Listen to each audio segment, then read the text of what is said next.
everybody, and welcome to this latest Export to Japan podcast. I'm delighted today to be having a very special guest with us, Yoko Majima, who is a legal advisor and a qualified gyosei shoshi lawyer. Did I get that pronunciation right, Yoko? Yes. Right? Yeah, that was perfect. Thank you. Now, Yoko and I go back a long way. We've worked together, I don't know how many years, but an awful lot of years. It's been a long time, yeah. That's been a long time, yeah. And it's great to sort of have you here today joining us on Export to Japan. And you've certainly helped us with many international companies, helped us with advice on incorporating and setting up and things. So it's really good to catch some of your time today and have you on our podcast to get some expertise to share with our audience. Now, I want to kick off, Yoko, by mentioning all those years ago when I first set up my company in Japan, that's 20 years ago, I can tell you I was terrified at the prospect of incorporating a KK and going through all the bureaucracy and the paperwork, and it seemed such a daunting prospect to me. But I understand that over the years, since then, the various Japanese governments and administrations have made efforts to make it easier for foreign companies to set up and incorporate in Japan. Is that your experience? And could you tell us a little more about that? Yes, in a way, it's slightly easier than before to register a company in Japan. But compared to other countries like in the US or Singapore or Canada or wherever, I think there are many countries where you can just do everything online. But in Japan, it's still kind of like a paperwork-heavy country. So you have to, prepare all the hard copies. You need to sign in handwriting, and you have to get all the, the actual papers ready. So it's slightly simplified, but it's still a lot of paperwork. Okay. Well, I guess that's why there's experts like you out there to help people through that process. And we'll come on to a bit more detail about the processes and how it all works a little bit later in the podcast. But I guess the next point I'd like to ask you is, from a general point of view, when international companies are thinking about whether they should incorporate a company in Japan or not, do you have any sort of high-level advice on what things they should be thinking about when they want to make a decision about whether they should set up and incorporate? Right. I think it really depends on what the goal is, and what the company or how the company would like to develop the market, whether the company already has Japanese customers or clients or business partners in Japan or not. If they're not really sure if they can really develop the market, or if they just want to test the market, I think it's a little bit premature to register a company in Japan, because there's a lot of cost involved in all the procedures and everything. And once you register a company, and if you want to close it down, then you have to spend, again, a lot of money to close and all the procedures again. So I think it's better to be rather careful when you want to register a company in Japan. And if at all possible, I think it's just best to start with something lighter, like a representative office, or if you send someone, just one person to Japan, and just do the market research and make sure that you have the potentials in the Japanese market before you actually fully register a company. Okay, I think that sounds like perfectly good advice and does make sense. And I know in Japan, more than any other country, it can be very bureaucratic to do these things. So your advice is very clearly, do your homework, be at a point where you should be ready to incorporate, and maybe don't go ahead and do it until you really know that you're at that point and it's the right time to do it. Yeah, okay, that makes perfect sense. Now, you mentioned something there, I think you said a branch office. So just sort of moving on a little bit, what are just at a very sort of high level, what are the different options available for companies to incorporate or set up? Could you just talk us through those at a high level, please? Sure. So I think the lightest option is to open a representative office. So a rep office is not officially registered in Japan, so you don't have to go through all the procedure of registration or the paperwork. But it's just a fact of having a physical office space in Japan. So you can hire someone locally, or you can send one person from the parent company to Japan to do the market research, but you don't have the official legal structure in Japan. It's just one person, sitting in the office and doing a market research. So it's the lightest version of starting or developing your market in Japan. And then after that, you have a branch office, which is like a part of the parent company. If you have a parent company in UK, and if you want to expand your British company in Japan, then you can open a branch office, which will be a part of the British company.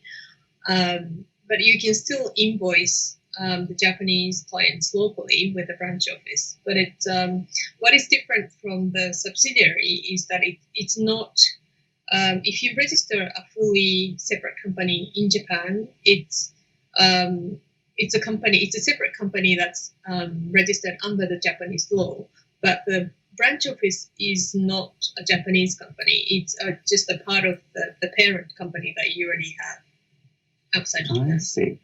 Okay. Yeah. Okay. I may come back with a few questions on that in a moment, but I'll let you carry on for the next steps, if I could, please. Yeah. Okay. And the third option is to, like we have been discussing before, so it's about registering a Japanese company. So, and again, there are different types of companies that you can register, but it's a company that's registered under the Japanese law. And if you want it to be a subsidiary, then a parent company overseas can own the shares, 100% shares of the Japanese company. Okay, right, got it.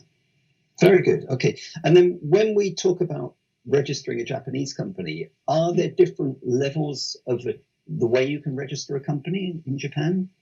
For example, I've heard about a GK or a right, KK.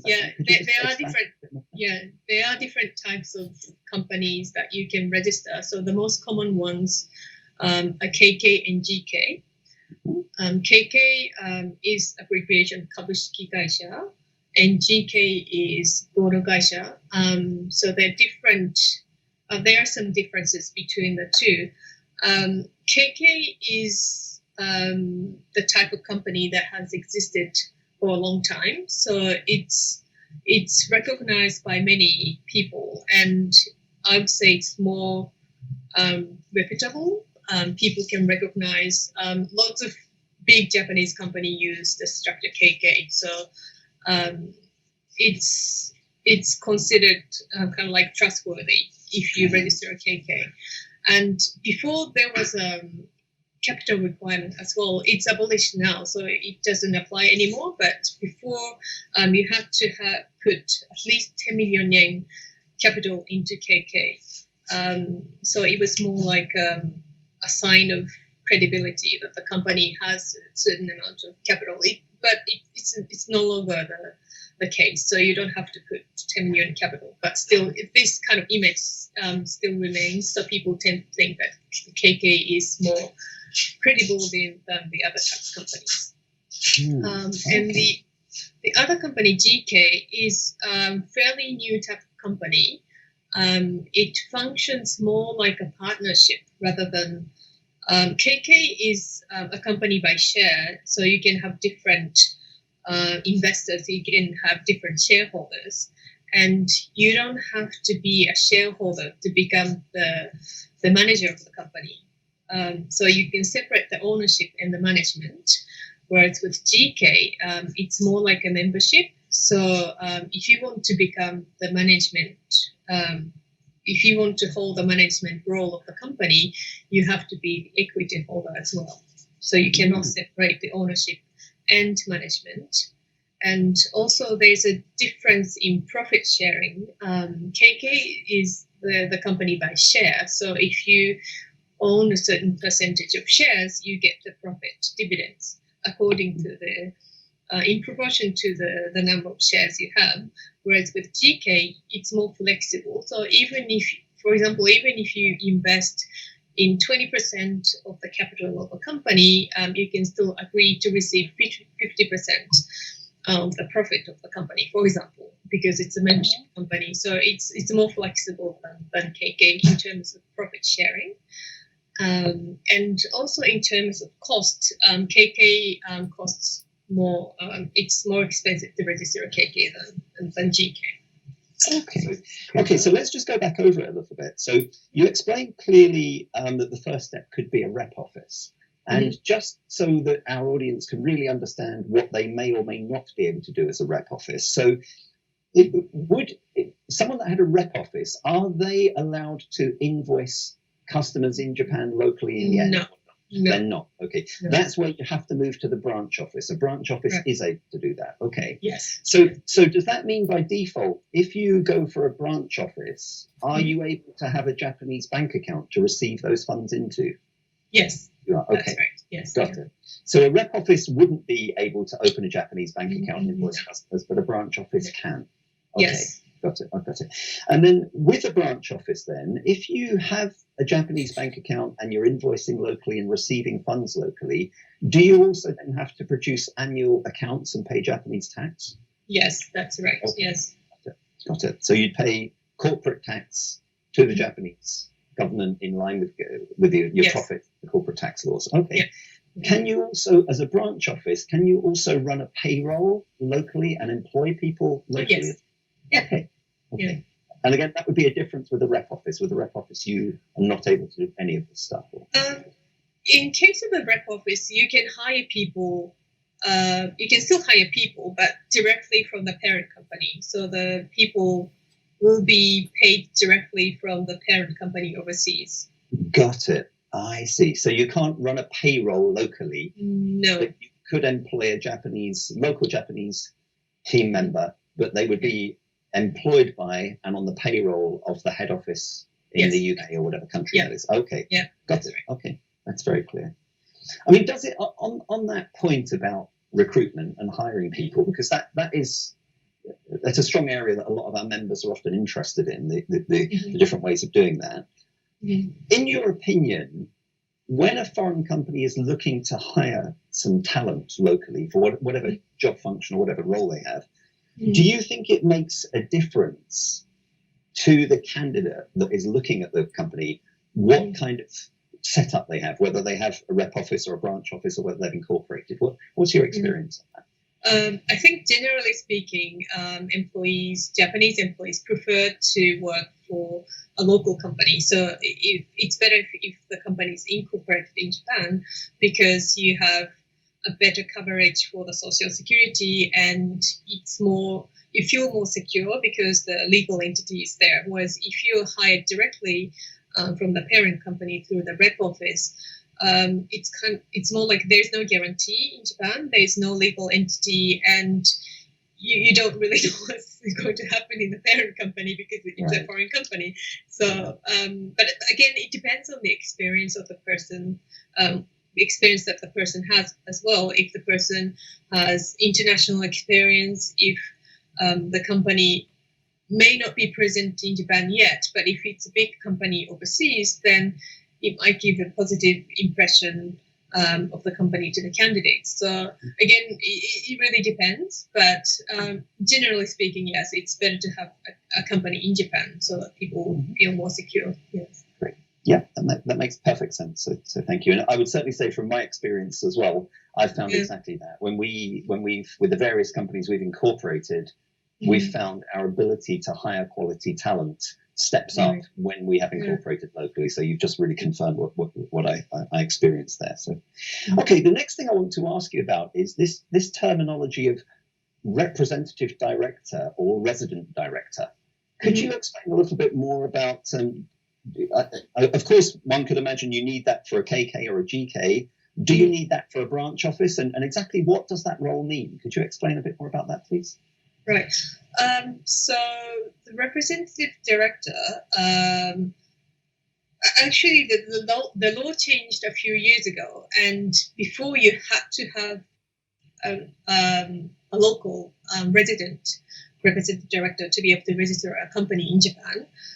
It's no longer the case. So you can still register a company even if you don't have a resident director in Japan. But it's only a technical issue. So it's technically possible not to have a resident director. You can still register a company without having a resident director in Japan. But on a practical basis, it's really challenging to have a company that doesn't have a resident director, because all the banks refuse to open a corporate bank account if you don't have a resident director. So the technical side and practical side is quite different. Okay. This is where we get into some of the complexities of it, right? But your point is absolutely noted. Okay, so it does sound a little bit like, from what you're saying, from the practical side, it is advisable for foreign companies to consider having a representative director. It makes who is resident in Japan. Yes, who's a resident in Japan. Yeah. Okay. Got it. At least initially, until you open a bank account. Yeah. After you open a bank account and do whatever is necessary to do all the paperwork, then you can remove the resident representative director and appoint someone who is resident in overseas. That's totally possible. Yeah. Oh, okay, I've got you. Yeah, I understand. And that was going to bring me on to my next question, which was actually relating to the bank account, because again, I know from experience that can be a quite challenging thing. It is. As a foreign person and a foreign company trying to establish and incorporate in Japan and following the process, I know when it comes to opening a bank account, it's challenging, shall we say. Yeah, so again, could you give us, you've got a lot more experience than me, so could you give us your thoughts and experience on that, please? It's so the reason why it's difficult is because of the law against terrorism funding and money laundering. The banks are becoming more and more strict with opening a bank account, especially when a foreign company is involved, foreign company or someone living abroad is involved, because they have the obligation to check the identification of all the people involved, and it becomes a lot more difficult when there's someone who is living overseas, or if it's a foreign company, because you don't have an ID that's issued by the Japanese government. So it's really difficult for them to identify who the person is. So their reaction generally is they just want to avoid any trouble. So they just don't want to open a bank account to a company that's related to foreign company or foreign person. Yeah. So because they already have enough, I guess, customer in Japan, and they don't really need any more trouble. So that's basically. Yeah, such an interesting point and such an interesting answer, and thank you for being so frank on it. And again, it's exactly what I've discovered when I've been trying to do this, and it's interesting because I think we can relate to it from 2 points. One is the kind of thoroughness to do things correctly and avoid any potential difficulties. Absolutely has to be respected, of course, and I think it's very good. I think in many other countries, it's just way too easy to open bank accounts, and it brings in money laundering and taxation avoidance and all sorts of problems. So I can see why in Japan, I think they probably do it correctly by being so thorough and making sure they get things right. But the second part is the real headache of the way of managing it is to kind of avoid it and make it almost difficult. As a foreign person trying to set up the company in a bank account, that does make it quite challenging. But I think the point is it can be worked through, can't it? And we know it can. Many companies, national companies, do it, and it's a process to go through. But I wanted to bring it up and pick your brains on it because I know that is one of the most challenging aspects. But for companies that are serious about doing it and want to incorporate, it's just something you have to be aware of and go through the process of doing it correctly, and then it can be done. That's it. So. Right. Okay. Basically, I think you just need to prove that you're not, a dodgy company. You're not a paper company or trying to do money laundering or anything, but you just have to be able to present what your company does and what kind of services or products your company has and what you're trying to do in Japan. And if they're convinced, then eventually they will open a bank account. They just want to make sure. Yeah, makes perfect sense.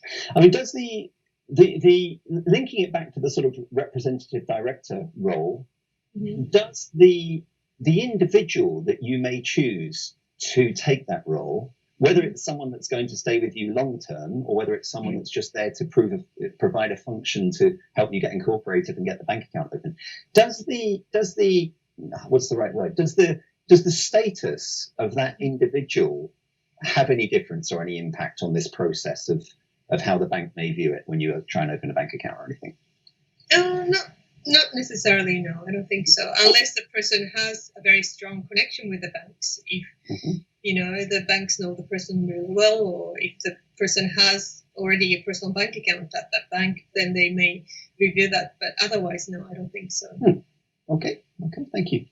And a couple more points I want to pick up on. You gave a very interesting little bit of advice regarding the kind of reputational value of setting up a KK, and we spoke about how that may impact a foreign company's ability to hire the best talent, for example. How about from a customer's point of view, a Japanese customer or a prospect, before they've become your customer, when you're trying to win business?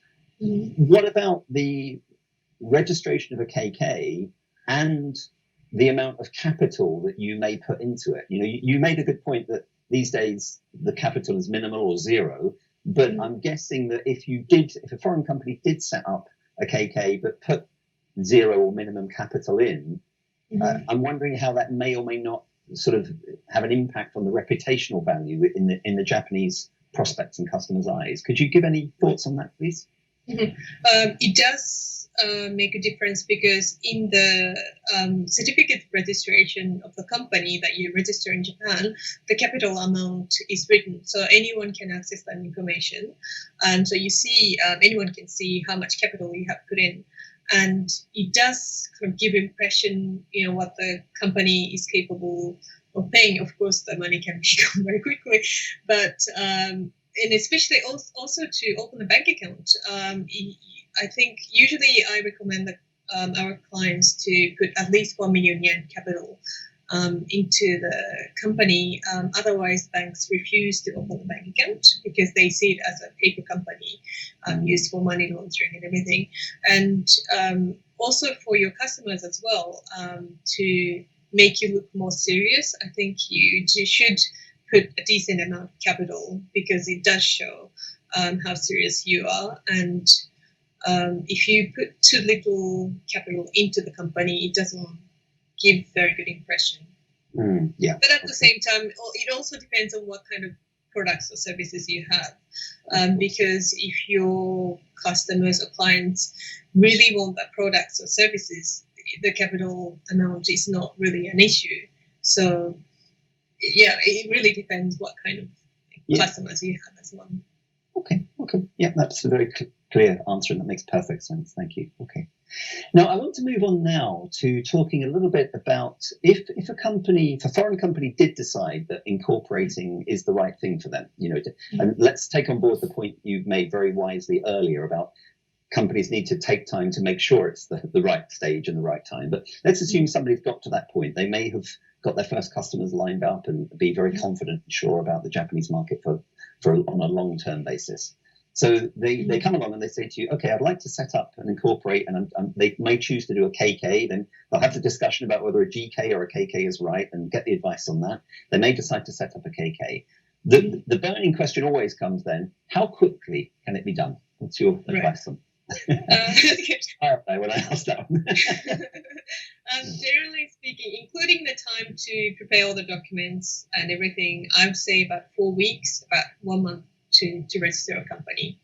It could vary depending on how quickly you can prepare the documents, because as I mentioned earlier, you have to have all the documents signed manually. So you have to send them to Japan, and it takes time to receive it and everything. So so it takes about 4 weeks, I would say. Okay. In your experience, is that with the current sort of workloads and things going on, is that fairly typical that it gets done within that time scale, or do things tend to drag on a little bit longer because something's not quite right with the documentation? Or what's your experience at the moment? It could take longer because it's just the time for the documents that arrive. If you take more time to prepare, because you have to notarize your signature, and so you have to go to the notary's office and all that things, and you have to transfer the capital funds to a Japanese bank account, and it takes a few days. So there's always a delay, but generally speaking, in about 4 weeks, it's possible.